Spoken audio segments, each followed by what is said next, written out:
Hello everyone, my name is Elena. I hold a master level degree in linguistics and I've been preparing students for IELTS for 11 years. And in this tutorial, we will learn words and expressions which will help you to talk about city life and life in the countryside effortlessly. This is an extremely popular topic for all parts of the speaking section of the exam, as well as the second task of the writing section, where you're usually asked to elaborate on the problems that modern cities face and suggest possible solutions. In the first part of the tutorial, we will cover the words and expressions that you need, and in the second part, we will answer real exam questions. Part 1, Part 2, and Part 3 of the speaking section of IELTS. The vocabulary covered in this tutorial is mainly of an upper intermediate level, which will help you to achieve a solid band 6. Some words are of C1 or advanced level to help you achieve band 6.5, because for the band 6.5 you are expected to include some C1 vocabulary. So first of all, let's start with some words which can help us to refer to a city. And if we are talking of a very big city, then we can use the word a metropolis. A metropolis is a very large and usually a major city in the area or in the country. For example, Shenzhen is a metropolis with the population of over 13 million people. The word metropolis is very common in such collocations as a modern metropolis or a sprawling metropolis. Sprawling means occupying very large area, a sprawling metropolis. Another word to refer to a large city is a megalopolis. Megalopolis. For example, I can say South Florida is a sprawling megalopolis with 7 million residents and over 40 million annual tourists. Right? Megalopolis, a megalopolis. Another word which is commonly used in the reading as well as the listening section of the exam is a conurbation. And a conurbation refers to a city area with large population, and this area is usually formed as a result of cities or towns growing and joining together. For example, the conurbation of Tokyo and Osaka. Conurbation.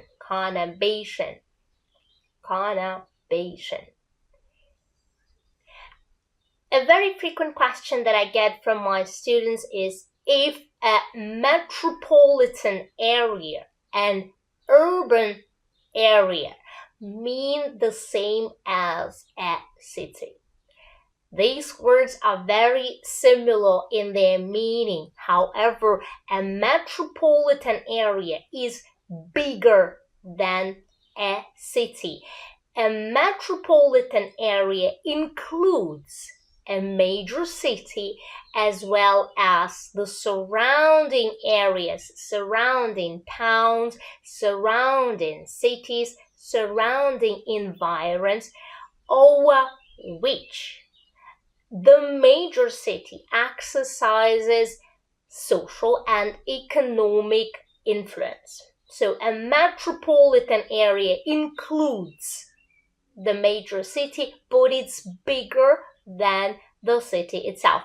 The same with the urban area. Urban area includes the major city as well as the surrounding areas. So metropolitan area or urban area. The opposite of urban area is, of course, the rural area or the countryside. This is where villages are. And if a city is bigger than a village but smaller than a city, then it's a town. If a town is located by the seaside, we call it a seaside town. If a town is by the coast, we say it's a coastal town. If the main economic activity of people living in this town is, say, fishing, then we call it a fishing town. If most people are occupied in mining in a particular town, then it's a mining town.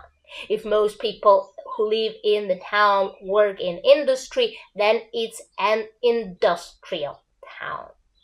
So a town. Now, we also need some words to refer to people who live in a town or in a village or in a city. You can say a local, so a local, as opposed to a tourist or a visitor, a local, or a resident, or simply a dweller, a city dweller, for example. We also need some words to refer to different parts of the city, and usually we need to refer to the outer part of the city, which is called the suburbs. The outer part of the city. The rent is usually cheaper in the suburbs. Okay. Another very common part of the city that you need to refer to, especially if you talk about problems, is the inner city and the slums. Now, not every city has the inner city, and not every city has the slums, but many do. For example, if you have been to Manila in the Philippines, that you must have seen the inner city. And the inner city is usually central part of the city, which is characterized by bad housing, lack of jobs, and poor population. So it's a very problematic part of a city, the inner city. Very similar to the slums, and the slums refer to an overcrowded and poor area, usually of a city. In the slums, people do not have access to running water. They have limited access to electricity. Sometimes there is no electricity at all, and of course they have very limited access to clean drinking water. So the slums, the most problematic part of a city. Often we also need to talk about changes that occur in a city or have occurred in your particular town or in your home city. The changes which take place in a populated area are often connected with the population. Of course, the population can increase or it can decrease. If the population increases, then you can say, for example, over the past 2 decades, the town has swelled to the population of 1 million people. Or you can say, a place which used to be nothing more than a fishing town has now tons of people living in it. Sometimes the opposite happens and the population moves away. So the process which happens in a city or in a town or in a village is the process of depopulation. Depopulation is unfortunately typical of rural areas. Depopulation in rural areas is very problematic, and it usually results in even less opportunities, in even less work, and fewer facilities for the locals. Other changes can be in the appearance or in the creation of new housing and new facilities for the residents. And usually new housing is built in the suburbs where there is still space to build new houses. For example, I can say much of the development has been in the suburbs where new housing has been built to accommodate the growing population, to provide accommodation for, to provide housing for, right? To provide apartments for. Okay. Also, when population increases, usually government takes measures to increase available facilities, to increase the number of available facilities. So you can say new facilities have been created to meet the needs of the growing population. Often we also need to talk about potential problems or real problems that cities face. And one of the biggest problems of city life is air pollution and noise pollution.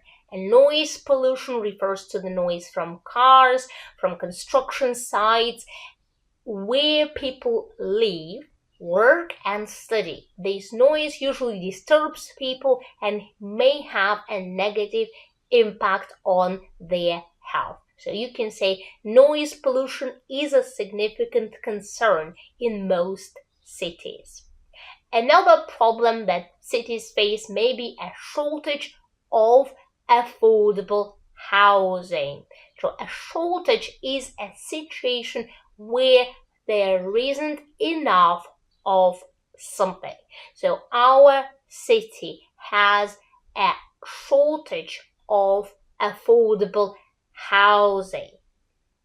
Affordable housing means housing at reasonable prices that people can easily pay for. Right? Shortage of affordable housing. A very common problem for big cities can also be high level of unemployment or high crime rate. High crime rate can also be a result of growing slums.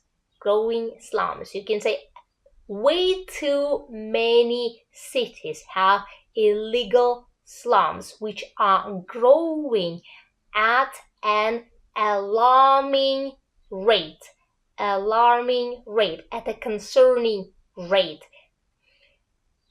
To increase at a rapid rate or to increase at a rapid pace is to increase very fast, very rapidly.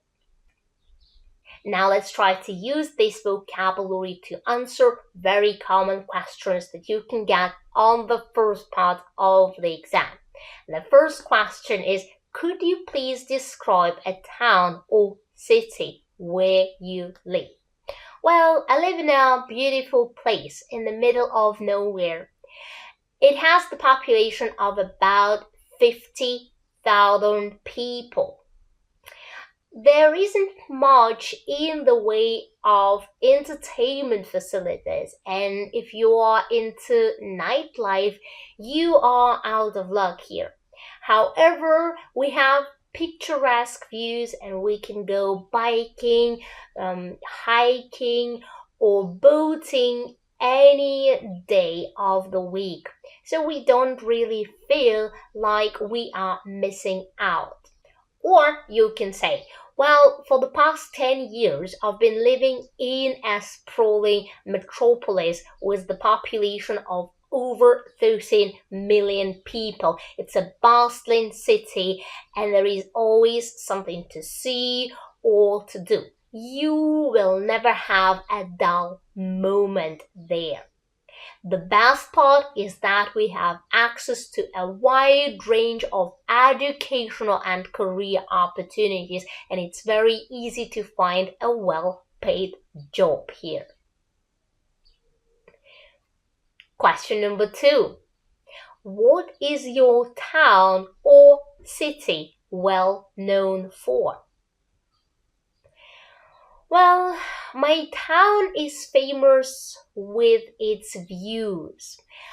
Tourists flock here to enjoy the picturesque landscape. So I would say nature is our main claim to fame. We also have a very popular local market which runs on weekends and attracts both locals and tourists. This is also where you can buy fish and local produce at reasonable prices.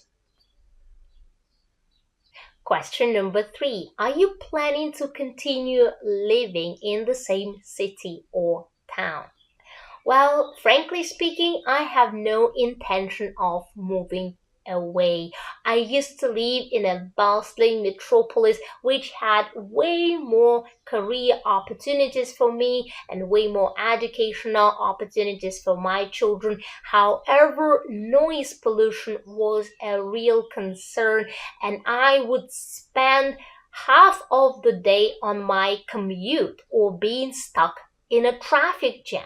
Now it takes me and my children only 10 minutes to go to the office or to go to school. There is also very little in the way of crime, so the place is really safe. So we are pretty happy here. Or you can say, frankly speaking, if I had a chance to move away from the town, I would do so without giving it a second thought.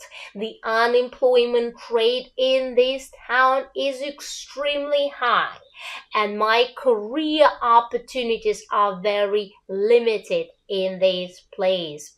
I would really like to earn a master degree and to pursue a career in marketing. Moreover, my mother needs professional health care, which is very hard to find in this town. How has your city changed over the past 20 years? Oh, it has changed beyond recognition. 2 decades ago, it was nothing more than a small fishing town. Now it has swelled to the population of over 50,000 people. New housing has been created to accommodate the growing population, and unemployment rate has decreased as new jobs have been created for people.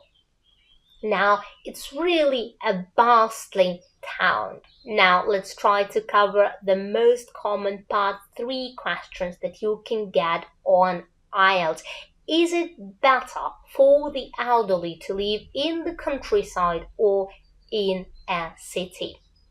Well, I believe that the pace of life in a rural setting is more agreeable to old people. Moreover, in rural areas, community ties tend to be much stronger than in cities. Therefore, in villages or small towns, old people are much more likely to receive emotional and social support that they need. In contrast, in a big city, everyone is busy with his or her own life, and old people may simply get lost in the crowd and may suffer from social isolation. Or you may say, I believe that big cities have much more to offer to the elderly than rural areas. This is mainly due to the fact that many old people need professional health care, which is very hard to find in a rural setting. Moreover, metropolises always offer a wide range of services for the elderly. You can have everything delivered to your door, from drugs to food and groceries. Question number 2. Do most adults prefer to live in rural areas or in urban areas? I believe that most adults prefer to live in a big city. This is mainly due to the fact that there is a perception that life in the city will be better, that people will be able to find a well-paid job, and they will have access to high quality education, a wide range of career opportunities, and better healthcare. Also, high unemployment rate in rural areas have always pushed people away into the urban areas. Is it better for children to grow up in the countryside or in a city? Well, I believe it depends on the needs of a child. Of course, cities have much more to offer in the way of educational and entertainment opportunities.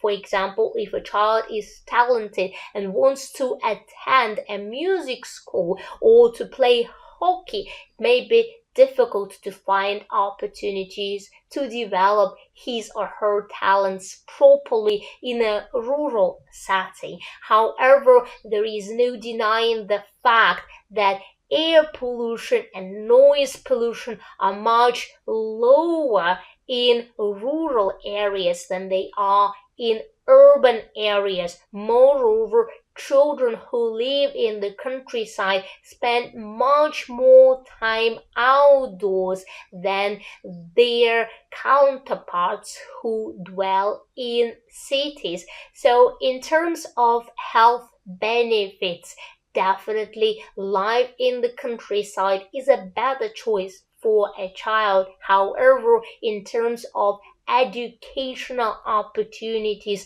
cities easily beat rural areas. What factors make a city a good place to live in?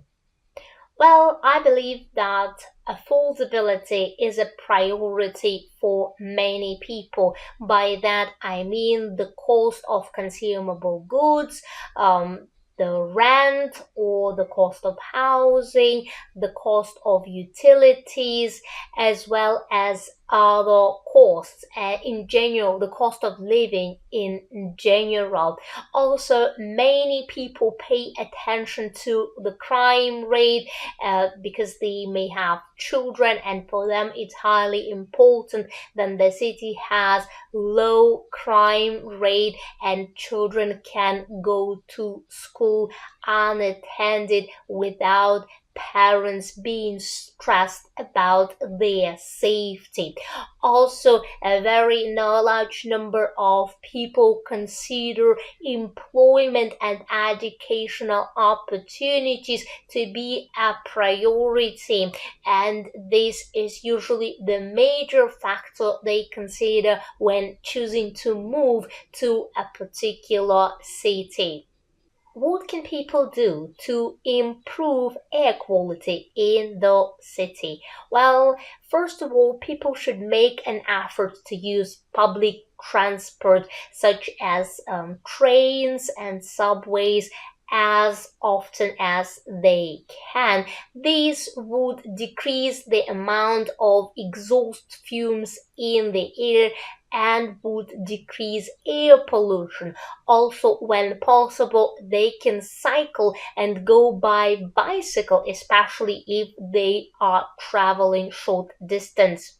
That's it for this tutorial. Try to practice answering part 1 and part 3 questions using the vocabulary covered in this tutorial. You can also leave your answers in the comment section below and I'll be sure to read them. That's it for this tutorial. Try to practice answering part 1 and part 3 questions using the vocabulary covered in this tutorial. You can also leave your answers in the comment section below and I'll be sure to read them.